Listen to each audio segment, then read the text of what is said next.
Alright, what's up guys? Welcome to another video. So today we're going to be tackling Chapter 6, Ensnared. Last time I said it's a trap, but I believe that was from the very bad translation. So I guess it's now called Ensnared. So we're actually being shown the map beforehand, and this is because we actually get access to the preparations menu, which is a very nice detail. So first let's go over the map. So the boss is Wagner. Unfortunate name.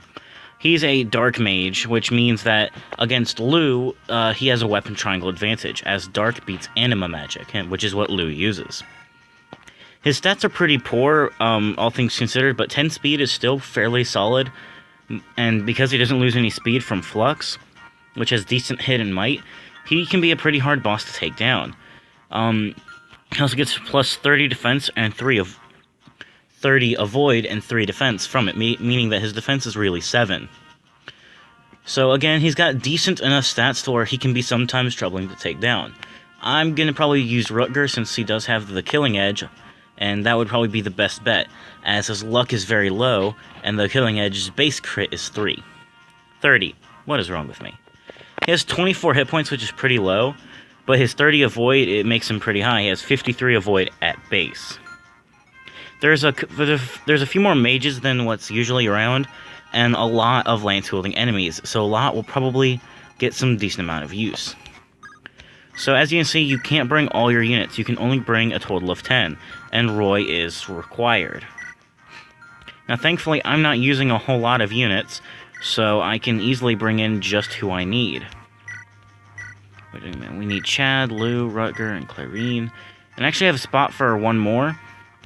Wait, no, I don't have Alan. Okay. So, with the prep menu, you can put everything into the convoy easily. You don't have to go to Merlinus separately, which is very helpful. I'm actually going to stop the recording right now because I'm going to do my preparations, and I'll explain what I've done. So, give me one moment. I think it's back to recording now. Yes, okay. So what I want to do now is go over what each function does. So the trade command allows you to trade between units if you want to give equipment from one unit to another or back again. Pretty self-explanatory. Discard allows you to toss away any item that you please, but you don't get anything for it. Transfer is what allows you to give things into the convoy using the give, take, or the discard command. The item list shows every single item that you have, and then who owns it, and if it's not owned, then it just says supply. And then Armory gives you access to the Armory. These weapons are a bit more expensive than what you would normally have, but it's because you can buy them whenever you want. For whatever reason, FE6 decided to not allow you to buy light and dark magic, and that's probably because none of your units at this point can use those types of magic. So you can only buy what your units would, what all of your units would be able to use, which is everything except for light and dark magic. And that's the end of that. So let's actually get to checking the map because I didn't set up my formation. So Merlinus is going to be over here.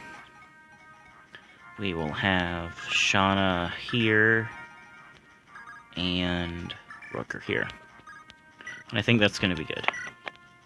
And so save. And we will get to fight. Alright, so you can't see it now, but if you go down, we see we have 2 new units. We have Dorothy the Archer. Compared to Wolt, I really don't know much of a difference because they're both bad, because they're both archers. She has capability to use a steel bow at base, but I think Wolt can as well. Because having E rank and bows at this late in the game is pretty bad. She's level 3, and she just has pretty bad bases, like Wolt. She's probably actually just Wolt with maybe like a few extra points here and there. Bad. 1 out of 5 star. Her only saving grace would be that she is a decent supporting unit with the Fire Affinity, which is probably the best affinity for supporting. Over here we have the man, Saul. So Saul, unlike Dorothy, is actually a competent unit. He's a healer, and he has really pretty good stats, sporting good speed and decent magic. His bane is that he has pretty poor durability, but he's supposed to be in the back healing rather than in the front lines. He also gets access to light magic upon promotion. So, again, better than Dorothy, as she only has bows even after promotion. I will be using Saul. Okay. So, my reason I want to bring Lot up here is because he does have a hand axe, and I want to check the range. So I can put him in range of both of them and let him hand axe them. He might not kill, and Lou is going to hopefully help with that. So over here, we're trying to have Shauna deal with these guys up here with the Gant Lance. Her speed is, I believe, 8, and Clarion will back her up. On the safe side, we're going to be bringing Deke up here, and we're going to have Lance up here utilizing the Iron Sword, so we can get him to use the Iron Blade. I'm also going to bring Rutger up here, and sort of have Saul over here. I think he'll be more useful here. And same thing with Roy. I do not want to rescue. We need Chad to move up here. We're going to actually have Dorothy sit over here. And Merlinus will be right here. And turn. So there we see another unit who we will get access to a little bit later. As I said, I threw away the ranking system. I don't exactly know which ones I decided I was going to continue to go for, so I guess this is just a regular playthrough of Binding Blade. I'm sorry if you guys were really wanting to see a ranked run, but it's just not worth it for me right now. So as you can see, we're being attacked by some mercs, and so naturally they have pretty good speed, which can make them tough to handle at times. So yeah, they only deal 1 damage to Lou because of his pretty good base resistance, and Lou hits them back for 6, and hopefully, yep, times 2. So Lou would actually probably been a better choice than Lot, but I've already made my decisions. So Lou level up skill, speed, and defense. Man, they have really bad magic if they're only dealing 1 damage to Lou. And here we have Thunder, so we get to look at Thunder. Thunder is a magic that, wow, he doubles. That gives a 5% more crit and has a little bit more might, but in exchange weighs more and also has less accuracy. So it's sort of the trade-off. So we're not going to be seeing Saul's animation because, well, he's a healer. So we're going to have Lou come in for another sixer, I guess is what we could call it, and get some more EXP. And we're going to bring in Lot, and he'll swing around. He'll probably still double with the hammer, but we will utilize the Iron Axe for the best accuracy. Bump, bump, bump, bump. And here we have a Lot level up. Hopefully it's good. Hit point, strength, skill, nice. I'm honestly kind of glad I'm using a Lot. I've probably given him a lot of shit in the past, and he deserves it, but he still ain't that bad. Okay, so I don't have a ranged unit here, so I guess I'll need to bring Chad back. Does he have a javelin? Yeah, they do have a javelin, but I can't move him all the way back. No, we can still heal, and I probably should have attacked with the javelin with Shauna. Dang it. So you probably have a javelin. Yep. Which means we will probably switch to using the, man, I don't know. Let's just back up a bit with Rutger. And well, these guys, they also have 10 speed like the boss. So again, their speed is pretty high. And 10 speed doesn't sound like much, but in the early game, it very much is. And as you can imagine, it's a lot harder on hard mode. So we get to see the Armor Slayer shine, just easily chunk away at the heavy armors.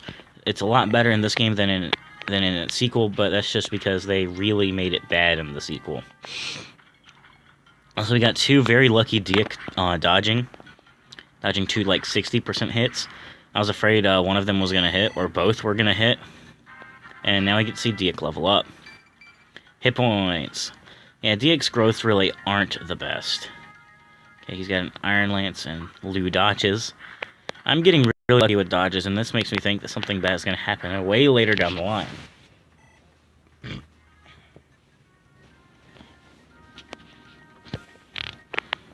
Boom. Man, why am I getting so lucky with the dodges? I'm not complaining. I'm just very, very, very, very, very, very, very surprised. Man, what in the world? Okay, yeah, that... I knew that was probably going to happen, yeah. Also, wouldn't surprise me if Shauna loses enough speed to get doubled by, the Merc when I switch to the Javelin. And Lou is doing a lot of damage. He's easily 3-shotting these guys. Ooh, weapon level. I think that's a C rank for him. Oh, hello, random soldier. Boom. Oof. 6 damage. Ah. I have dodged, like, just about every single hit. It's crazy, man. So does Shauna... No, Shauna does not get doubled, and so I am going to actually attack him with it. This is going fine. Okay, so who's close to leveling up? I believe, yeah, Lance was. We'll let him have this kill. Ba-bum, ba-da-bum. The Binding Blade music soundtrack is very underappreciated, in my opinion. Might be fantastic. Hit points, skill, and speed. Lance, you gotta level up strength. But it's alright because that's what the Iron Blade is for. He loses 3 speed from it, which gives him an effective speed of 9. But because all these soldiers have really piss-poor speed, they lose, like, 5 speed from that. They have no speed, which is perfectly fine. And, wow, he's wielding a Steel Lance. Jeebus. And you've got the Javelin. So I am going to use Rutger to trade around. Actually, hang on. Okay, let's try and play this smart. So we use Iron Sword here. There we go. Don't need to waste the Armor Slayer. Then we hand axe this guy with the 76 with a crit. 2% crit. Ah, that is amazing.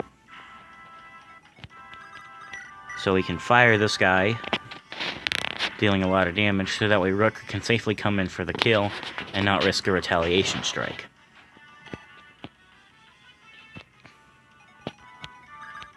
Like so. And I gave him the Steel Blade because even though he loses a lot of speed from it, it won't mean much to him in the long run. Rutger's probably one of my few units who can reliably double. I think he has 15 speed, I could be wrong. Yeah, 15 speed. So he can actually double the boss.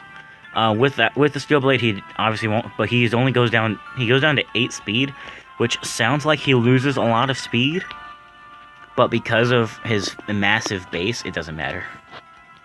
He just straight up just doesn't care. Can we kill this guy with Roy? Probably not. But Roy doesn't... okay, hang on. Let me check enemy ranges. Yeah, there's a mage right there. So I'm going to play it smart. I should have healed up a little. Oh well. This guy's going to attack again. He won't die. And okay, well now he definitely won't die next turn, which just takes up a lot more time. Sadly. Gonna try and take down my Lou. Well, unlucky for you. Okay, I'm not gonna start this. This is bad.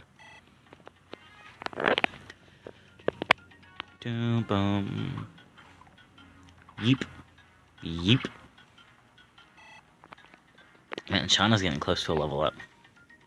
Oh, you have a javelin too. Yeep. And yeep.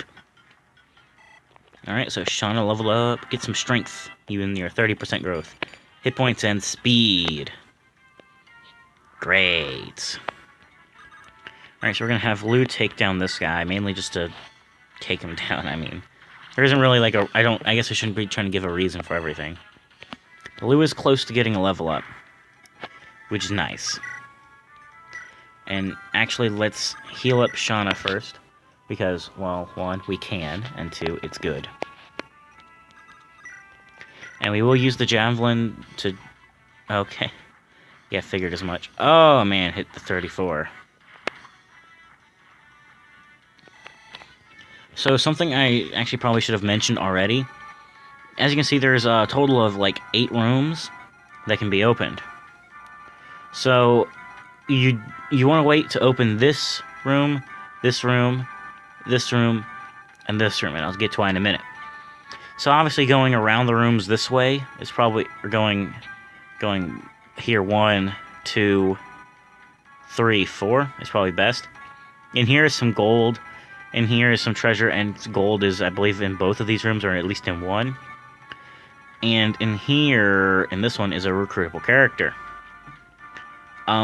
If you open one of the bottom ones, they'll be empty, but within a few turns, reinforcements will appear. And on hard mode, I believe they appear in 2 waves. And up here, I believe both of these rooms have some sort of treasure, but they both have some enemies. I believe it's 2 soldiers, a mage, and an armor knight.